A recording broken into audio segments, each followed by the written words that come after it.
Wie schnell ging meine Heilung voran? Oh, wie oft werde ich das gefragt?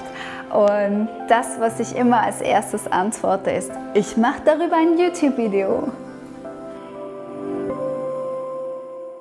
Und das Zweite, was ich sage, ist, bitte, bitte, bitte geh nicht davon aus, dass wenn es bei mir so lief, dass es bei dir genau das Gleiche wird. Denn es ist nun mal so, dass wir verschiedene Belastungen haben. Also ich habe nicht die gleichen Schwermetalle in mir, ich habe nicht die gleichen pathogenen Keime in mir und ich habe nicht das gleiche Leben gelebt. Das heißt, es kann ja sein, dass ich enorm viel Adrenalin noch in mir gespeichert habe und so weiter und so fort. Deswegen, also es ist ganz, ganz schwierig, wenn man jetzt Vergleiche macht. Und trotzdem wurde ich das so oft gefragt, dass ich doch einfach mich entschieden habe, eben jetzt dieses Video zu machen. Und damit ich wirklich keine Punkte vergesse, habe ich auch hier mein Skript dabei, wo ich immer wieder reinschauen werde. Etwas zu Anfangs. Hippokrates hat einmal gesagt, Krankheiten befallen uns nicht vom heiteren Himmel, sondern entwickeln sich aus den täglichen Sünden wider der Natur. Wenn sie sich gehäuft haben, brechen sie unversehens hervor. Krankheiten fallen also nicht aus heiterem Himmel. Diese Erkenntnis ist bereits 2500 Jahre alt. Ich beschäftige mich super gerne mit der Philosophie vom Ayurveda und die ist noch viel älter als 2500 Jahre und die wussten das auch schon. Im Ayurvedischen wird anhand von 6 Phasen veranschaulicht, wie sich eine Krankheit entwickelt, wie sie sich langsam im Körper manifestiert, bevor sie chronisch wird. Das Verblüffende im Ayurveda ist, dass man anhand einer Pulsdiagnose bereits in der ersten Phase Anzeichen sieht, ob etwas eine chronische Erkrankung wird oder nicht. Die westliche Medizin dagegen erkennt eine Krankheit erst im 5. Stadium.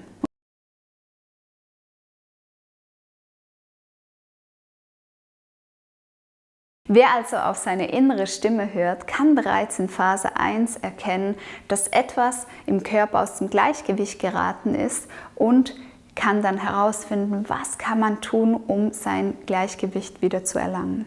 Erstens Akkumulation, die zweite Phase heißt Provokation, also die Entstehung eines Übermaßes. Dritte Phase die Ausbreitung. Vierte Phase die Lokalisation, also die Festsetzung. Fünftens die Manifestation und sechstens die Differenzierung der Krankheit und die Zerstörung. Wie sah das konkret bei mir aus? Also jetzt in diesen 6 Phasen. Wie wurde ich krank? Und dann schauen wir an, wie ich mich dann selbst geheilt habe. Also die Akkumulation, das war bei mir bereits im Kindesalter. Hier hatte ich ein Übermaß an Angst, Trockenheit und Blähungen. Und das ist typisch für ein Vata-Typ. Wir haben im Ayurveda 3 verschiedene Doshas, Vata, Pitta und Kapha und es gibt auch Mischtypen. Und Doshas bezeichnet eine Grundkonstitution. Dann die zweite Phase, die Provokation, die habe ich auch im Kindesalter erlebt. Und das war dann die Geräuschempfindlichkeit, die Wut, Muskelschmerzen, Steifheit und Kribbeln in Händen und Füßen. Dann die dritte Phase, die Ausbreitung. Und die fand bei mir statt im Kindesalter bis 25 Jahre. Hier waren Hals-, Nasen-Ohrenentzündung, Mandelentzündung, Tinnitus, schwerer Schluckauf und Schwindel. Dann die vierte Phase, die Lokalisation, also das Festsetzen. Das war bei mir von 25 bis 28 Jahren. Hier litt ich unter Übelkeit, Schulter- und Nackenschmerzen, Tinnitus, Herzrasen, Kopfschmerzen und Migräne, Schwindel, Schlaflosigkeit, Verstopfung und Durchfall und das Restless-Leg-Syndrom. Dann die 5. Phase, die Manifestation. Diese Phase lief von mir von 28 Jahren bis 33 Jahren. Hier hatte ich dann bereits Fibromyalgie, nervöses Zucken, Magen- und Darmentzündung chronisch, Schlaflosigkeit, Gliederschmerzen und kribbelnde Missempfindlichkeit. Und die kamen zu den anderen Symptomen dazu. Dann die 6. Phase, die Differenzierung der Krankheit. Hier würde dann Zerstörung von Gewebe und Tumorauswüchse passieren, was bei mir nicht passiert ist, weil ich mit knapp 24 Jahren dann die Ernährungsumstellung nach Anthony William gemacht habe. Wie ihr seht, ist das Ungleichgewicht bereits in meiner Kindheit entstanden. Und bei jedem ist es unterschiedlich, wo sich dieses Übermaß dann schlussendlich manifestiert. Und deshalb ist es so wichtig, kann man nicht sagen, wie lange dauert das, um sich wieder zurück in sein individuelles Gleichgewicht zu bringen. Ja, und wenn ich so stark aus meinem Gleichgewicht geraten bin, braucht es ein extremes Gegengleichgewicht, um wieder die Mitte zu finden. Und das Tolle ist, dass dieses enorm extreme Gegengewicht, was mich wieder gesund hat werden lassen, tatsächlich mit einer natürlichen Ernährung zu vollbringen ist. Und das, was ich auch immer wieder sage, ich bin keine Ärztin, ich bin keine Heilpraktikerin. Das heißt, das hier sind keine Heilsversprechungen, das ist einfach mein Weg, wie ich erkrankt bin und was ich gemacht habe, um meine Symptome loszuwerden. Es ist also ein Erfahrungsbericht und bitte schaut diesen auch als Erfahrungsbericht an. Es heißt nicht, dass es bei dir genauso ablaufen wird. Du hast eine ganz individuelle Konstitution, du hast ganz individuelle Voraussetzungen in deinem Körper. Deswegen nimm es vielleicht als Impuls und als Ermutigung, einfach dran zu bleiben, weil du wirst auch sehen, dass ich Rückschritte hatte, dass ich Phasen hatte, wo es mir überhaupt nicht gut ging, und da hat es mir so geholfen, auch von anderen einfach zu erfahren, dass diese Rückschritte und dass dieses Leiden auch in dem Prozess des Heilens einfach dazugehören darf. So, und jetzt nehme ich wieder mein Skript in die Hand, damit ich wirklich nichts vergesse. Also, im Februar 2019, da fing ich die Ernährungsumstellung an und da litt ich noch unter einer chronischen Magen-Darm-Entzündung, einer Sorbit-Unverträglichkeit. Ich habe enorm auf Histamin reagiert. Ein SIBO war auch diagnostiziert, also eine Dünndarmfehlbesiedlung. Ich hatte eine Reizdarmdiagnose, ich hatte eine PMS-Diagnose, Kopfschmerzen, ich hatte Endometriose, Fibromyalgie, Sodbrennen, Bauchkrämpfe, Migräne, Benommenheit, Brain Fog, chronische Müdigkeit, Herzstolpern, kratzende Beine, ich habe meine Beine blutig gekratzt, Restless Leg Syndrom und Schlaflosigkeit. So startete ich also im Februar 2019 meine Selbstheilungsreise. Im März 2019 habe ich angefangen, die No-Foods wegzulassen. Also kein Kaffee, Alkohol, Gluten und tierische Produkte, kein Mais, Soja und Zucker. Hier muss ich sagen, Kaffee und Gluten und Alkohol hatte ich schon seit Jahren aus meinem Speiseplan verbannt. Daher waren es bei mir dann nur noch die tierischen Produkte, was für mich nicht wirklich leicht war, weil ich komplett meine Energie über laktosefreie Milchprodukte und Fleisch zu mir genommen hatte.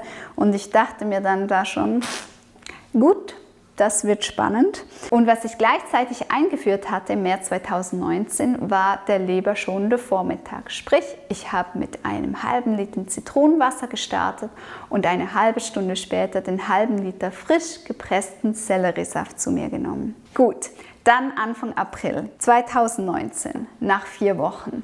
Es war also so, dass ich das durchgezogen habe. Anfangs war es sogar so, dass wir keinen Entsafter hatten, sondern den Sellerie gemixt haben mit wenig Wasser und den mühsam jeden Morgen durchs Sieb gepresst. Das war eine Arbeit, aber die Vision war groß, nämlich gesund zu werden. Also, was hatte sich geändert? Ich hatte wirklich unter so krassen Verstopfungen gelitten, dass ich mir regelmäßig eine Darmspülung selber gemacht habe, damit ich überhaupt Stuhlgang haben konnte. Und das war wirklich mit dem Selleriesaft sehr schnell überwunden. Interessanterweise war der Stuhlgang dann eher grünlich und ja, ich dachte mir dann einfach so, lieber grünlich als gar nicht. Ja, 4 Wochen später, Anfang April 2019, konnte ich nach 10 Jahren diagnostizierten Sorbitintoleranz einen ganzen Apfel essen. Ja, das war so krass für mich, dass die Hoffnung auf ganzheitliche Heilung einfach so mega riesig wurde. Was ich aber in der Zeit hatte, ich war so oft müde. Ich war richtig müde. Und ich habe gemerkt, wie der Körper langsam Altlasten auch loslässt. Und Ich hatte trotzdem, auch wenn ich den Apfel essen konnte, ich hatte eine riesen Angst vor gewissen Nahrungsmitteln. Ihr müsst euch vorstellen, ich habe Früchte und Gemüse aus meinem Ernährungsplan gestrichen, weil ich so krasse Unverträglichkeiten, ich habe was gegessen und ich hatte Schmerzen und vielleicht zuerst Durchfall und dann Tage Verstopfung. Es ging mir wirklich schlecht oder manchmal hatte ich sogar einen kalten Schweißausbruch und Kopfschmerzen danach. Und jedes Nahrungsmittel, wo ich versucht habe, das wieder reinzunehmen, ist eine extreme Angst hochgestiegen. Und deswegen hatte ich angefangen, diese Nahrungsmittel ganz eine kleine Portion jeweils zu nehmen, ganz langsam zu kauen und habe mich nach dem Essen gleich hingelegt und meditiert. Weil was ganz Ausschlaggebendes auf meiner Heilungsreise war die Meditation, die geführte Meditation. Und zwar Stimmen, die mich beruhigen, die mich durch einen Heilungsprozess führen, wo ich mir vorgestellt habe, wie ist es, wenn ich gesund bin, wo ich auch zu meinen Verdauungsorganen gesprochen habe und mir vorgestellt habe, wie sie das jetzt verdauen, wie das kein Problem ist, wie die Enzyme da sind, wie die Nahrung aufgespaltet wird und so weiter. Das hat mich enorm unterstützt. Nichtsdestotrotz, in meinem Bauch hat es gebrummelt ohne Ende und es war sehr oft so, dass ich einen riesigen Blähbauch hatte. Und der hat mir schon Angst gemacht, weil die auch darunter leiden, abgesehen davon, dass es einfach mega doof ausschaut, ist es super schmerzhaft. Die Organe haben nicht richtig Platz im Bauchraum. Das heißt, man kriegt auch richtig Rückenschmerzen, Rippenschmerzen und man wird so müde davon. Genau, dann war Ende April 2019, also nach 7 Wochen der radikalen Ernährungsumstellung. Und da muss ich dazu sagen, wir haben das als ganze Familie gemacht. Und Ende April 2019, also nach 7 Wochen, war es so, dass die regelmäßigen Kopfschmerzen meiner Tochter komplett weg waren. Das war so ein neues Lebensgefühl für sie. Und mein Sohn war weniger emotional und aufbrausend. Und ich konnte wieder ganz normal aufs Klo gehen. So richtig regelmäßig. Ich konnte wieder Äpfel, Zwiebeln und Knoblauch essen, weil Zwiebeln und Knoblauch, das gab bei mir immer so eine krasse Reaktion, dass ich dachte, das kann ich nicht essen. Und von Anthony William hatte ich dann gelernt, dass die antibakteriell wirken und dass daraus die Blähungen entstehen, weil diese toten Hüllen dann Gase bilden. Das heißt, ich habe mich überwunden und gesagt, okay, dann habe ich eine Zeit lang Blähungen und was soll's, wenn ich schlussendlich ganz davon frei werde, und habe es einfach durchgezogen und mit der Zeit hat sich das wieder eingependelt. Gut, mein Energielevel war gefühlt um 80% gestiegen und im Nachhinein denke ich so, das waren vielleicht eher 30%, aber damals hatte ich das Gefühl, ich bin so fit, dabei war noch sehr viel Luft nach oben. Aber ich war halt so lange mit dem Chronic Fatigue Syndrom, dass sich das so angefühlt hat.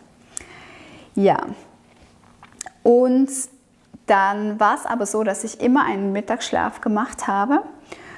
Und ich hatte ab und zu immer noch ein wenig Durchfall, Sodbrennen, Blähbauch und ein Spannungsgefühl im Bauch, also aufgrund dieser Reinigung. Und ich hatte in dieser Zeit auch immer wieder versucht, den Heavy Metal Detox Smoothie einzuführen und es ging überhaupt nicht. Wenn ich den genommen hatte mit den Zusätzen, ist mein Bauch explodiert und mir war wieder schwindelig. Ich denke, das könnte am Histamin gelegen sein, was in der Dulse ist, aber auch diese Zusätze, die sind halt so stark, dass ich mich dann entschieden hatte, dass ich den noch nicht mache und einfach nur die wilden Blaubeeren genommen habe. Bisschen O-Saft, Banane, wollte ich mich einfach dran gewöhnen, auch trotzdem Histamingehalt und Koriander. Und das werde ich euch noch erzählen, da habe ich immer wieder versucht mitzusetzen und immer wieder ging es nicht. Ja, dann am 1. Mai, also nach 2 Monaten, versuchte ich mich an der Rohkost, aber ich habe es überhaupt nicht geschafft. Das hat mich mega deprimiert. Ich bin so emotional geworden, das ging gar nicht. Also ich habe es nicht geschafft, Kartoffeln oder Reis wegzulassen, das ging überhaupt nicht. Ich habe aber strikt weitergemacht mit der Ernährung nach Anthony William, also alle No-Foods raus. Und habe zu der Zeit aber immer noch an diesem aufgeblähten Blähbauch gelitten. Und vor allem nach dem Detox-Smoothie, obwohl ich die Zusätze rausgemacht hatte. Und dieser Blähbauch, ich habe schon gesagt, der ist mühsam, der ist schmerzhaft, der macht müde. Ja, und ich habe mir dann einfach gesagt, gut, ich habe die Zusätze jetzt weggelassen, es ist nur ein bisschen O-Saft, es ist nur ein bisschen Banane, mit der Zeit wird das gehen und so war es dann auch. Mitte Mai habe ich dann einen Yoga-Einsteigerkurs gemacht und habe dann regelmäßig Yoga gemacht, was mir geholfen hat, in diese Tiefenatmung zu kommen. Weil wenn man mit dem ganzen Verdauungstrakt so Probleme hat und sich gewohnt ist, hier zu verkrampfen, hört man auch auf, tief zu atmen. Gerade alle Schmerzpatienten erfahren dies, dass das ja so eine Verkrampfung ist und dass das Tiefatmen einem schwerfällt. Und Yoga hat mir da wirklich mega gut getan. Ja, und Ende Mai, nach 3 Monaten, habe ich es dann geschafft, das Reis wirklich wegzulassen. Und es war so krass, dass ich einfach nochmal eine Schippe mehr Energie hatte. Und dann startete ich auch gleich die 369-Diät, die ja sehr spargellastig ist.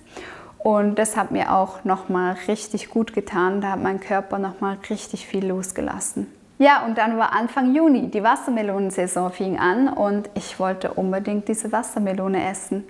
Und ich aß kleine Portionen, wie gesagt, immer was Neues, ganz klein anfangen und mein Bauch ist explodiert. Ich sah aus wie im 7. Monat schwanger. Ja, und ich habe mir dann gesagt, gut, ich nehme jetzt jeden Morgen nach dem Heavy Metal Detox Smoothie eine kleine Portion und ich sage euch, das hat mir so geholfen, meinen Darm nochmal zu reinigen. Ich hatte danach, also nach dieser Sommersaison, ich hatte keine Dünndarmfehlbesiedlung mehr.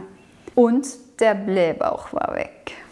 Ja, und nach 4,5 Monaten, da war Mitte Juni, hatte ich Geburtstag und ich habe Freundinnen eingeladen und für die nach Anthony William gekocht.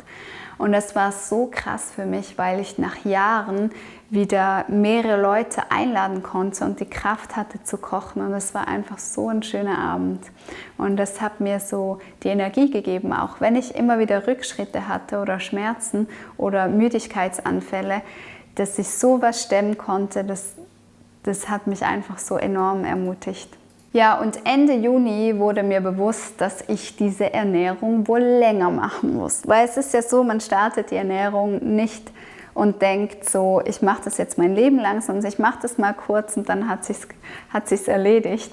Aber Ende Juni war es so, da wurde ich nochmal richtig müde und ich dachte mir so, oh mein Gott, das ist echt ein langer Prozess. Da musste ich echt lange dranbleiben. Ja, ich war zu der Zeit bereits 5 Monate dran und die Fibromyalgie-Schmerzen, die Dünndarmfehlbesiedlung und die Verstopfung waren weg. Und das war schon richtig viel. Aber ich fühlte mich noch nicht komplett gesund. Mich plagten noch diese starke Müdigkeit, eine starke Regelblutung, sehr emotionale Tage vor meiner Periode und zwar mit depressiver Verstimmung und Schmerzen und sogar Kopfschmerzen. Und ich habe mir gesagt, dieses PMS, wie man das so nennt, Premenstrual Syndrom, ich möchte das loswerden. Das kann nicht Teil meines Lebens sein. Es kann nicht sein, dass ich eine Woche vor meiner Periode ein anderer Mensch bin, dass ich so wütend bin, dass ich keine gute Mama bin, dass ich selber einfach unausstehlich bin und dann noch so Schmerzen habe und so lange und stark blute. Und ich hatte auch das Gefühl, wenn ich so viel blute, dass ich dann wieder einen Eisenmangel habe. Und deswegen dachte ich einfach, wie kann mein Körper wieder stabil werden, dass das auch verschwindet. 1. Juli. Das war für mich ein richtiger Highlight. Ich habe nämlich wieder angefangen zu arbeiten als Regisseurin und wir hatten ein Großprojekt. Ich durfte für einen Film für einen Großanlass, für die Youth Olympic Games in Lausanne, einen Film drehen. Und dafür habe ich Location Scouting gemacht. Und ich war an 7 Orten, Bergorten in der Schweiz unterwegs. Und ich bin zum Teil richtig so den Berg hochgekraxelt, um die schönste Location zu finden. Und ich war in Bewegung. Ich hatte mein Essen in Tupperwaren dabei. Ich hatte meinen Selleriesaft dabei. Und es ging einfach gut. Ich war fertig, ja. Und mir war oft kalt auch. Aber es ging. Und das war auch einfach so ein Mega-Highlight. Und ich fasse jetzt zusammen, was Mitte Juli war, wo meine Symptome schon alle verschwunden waren. Allergien, Nahrungsmittelunverträglichkeiten, Konzentrationsschwächen, blaue Flecken, Empfindlichkeit auf Chemikalien, Geruch und Geräusche, Chronic Fatigue Syndrom, Gleichgewichtsstörung, entzündeter HNO-Bereich, Magen-Darm-Entzündung, SIBO, Herzrasen, Hungerzittern, metallischer Geschmack, Nervosität, Ohnmachtsanfälle, Panikattacken, Periodenschmerzen, zu starkes Bluten, Reizbarkeit, Restless Leg, Salzgelüste, Schlaflosigkeit, schlechter Mundgeruch, Schmerzen, also Fibromyalgie und Bauchkrämpfe, Schwindel, trockene Augen, verstopfte Nase, Verstopfung, Wadenkrämpfe, Zuckergelüste, die waren weg.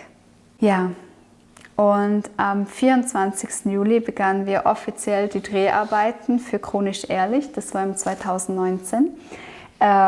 Und das erste Video online stellten wir dann ein Jahr später, also im August 2020. Also ihr seht, alles braucht seine Zeit. Ich hatte zwar schon diese Vision, aber Heilung verläuft so in Wellen und es kommen noch andere Sachen rein. Und deswegen einfach, dass ihr das auch seht, dass die Sachen, die ich dann umgesetzt habe, dass ich denen allen Zeit gelassen habe.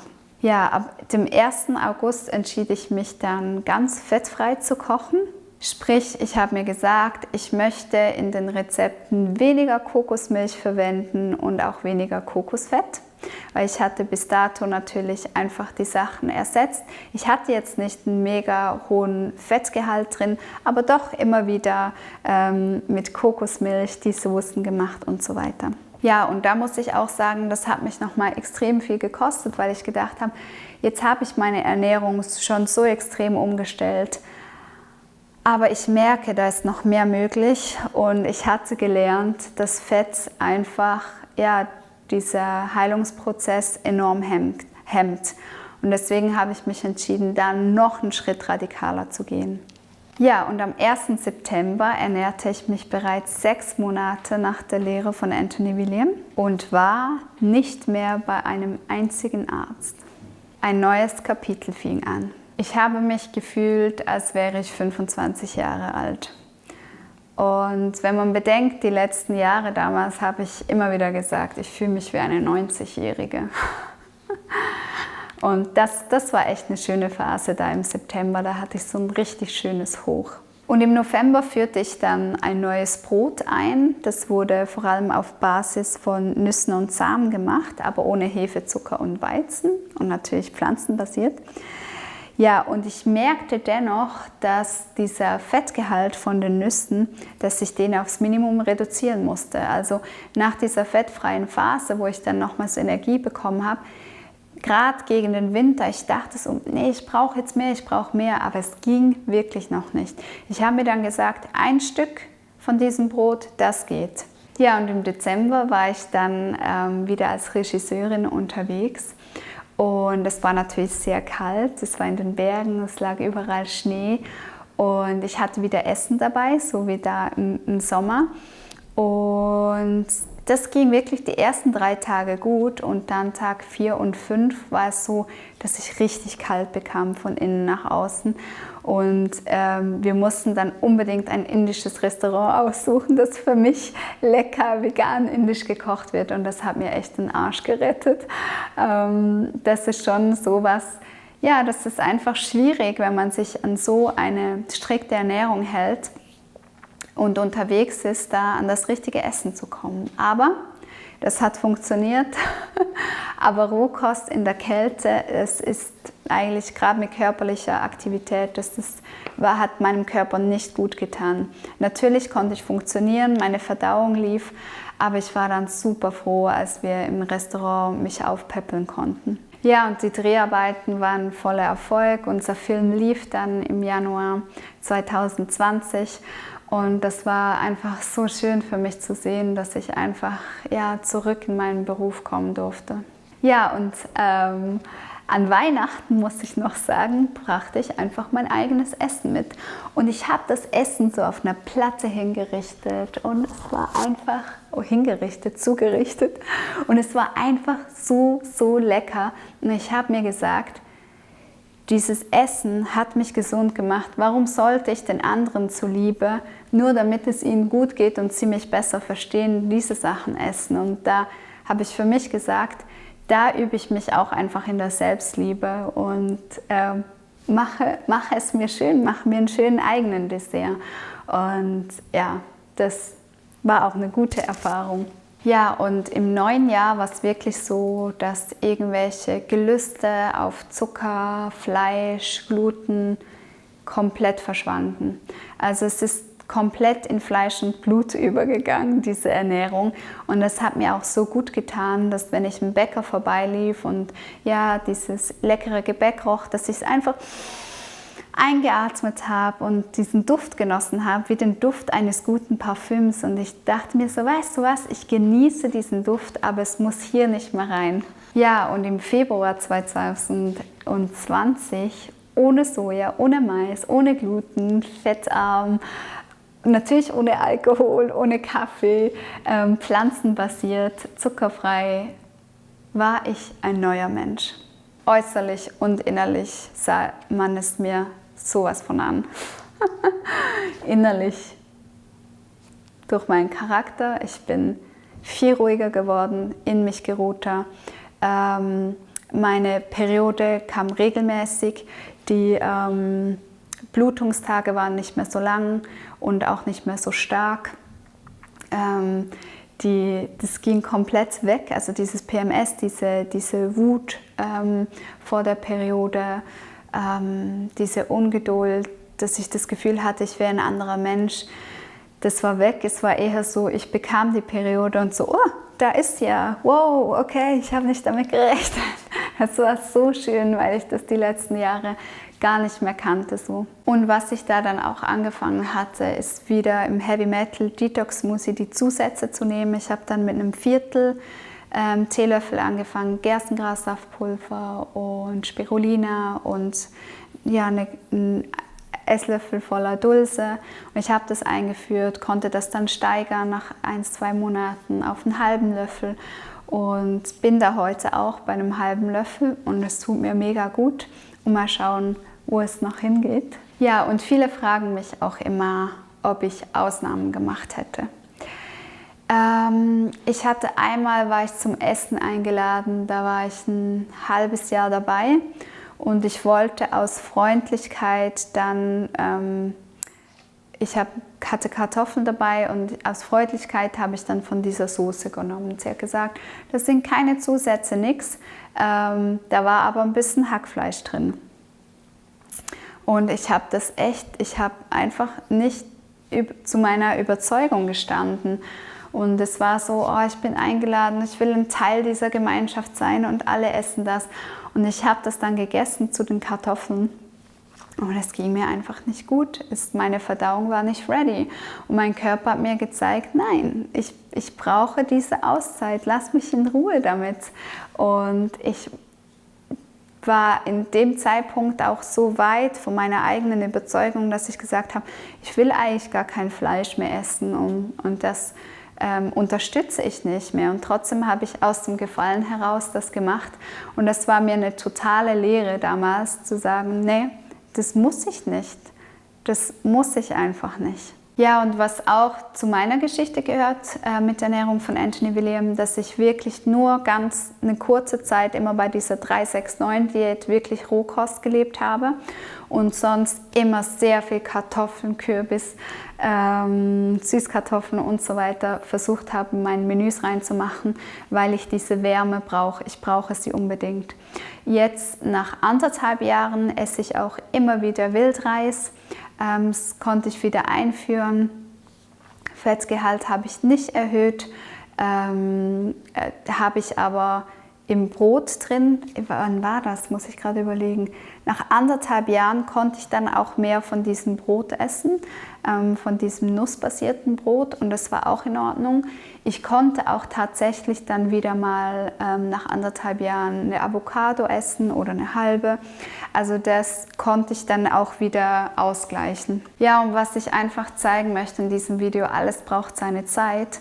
Und ich glaube, das Allerwichtigste, was wir lernen dürfen, ist auf uns zu hören. Zu hören, hey, ich glaube, dieses Reis muss ich weglassen, dann geht es mir besser, und das einfach auszuprobieren oder zu sagen, nee, ich kann diese Avocado und dieses Nussbrot noch nicht essen, vielleicht geht es irgendwann. Oder ich kann nicht ganz Rohkost essen, weil ich dann friere. Ich brauche diese Wärme, ich muss mir Suppen zubereiten können und Ofengemüse.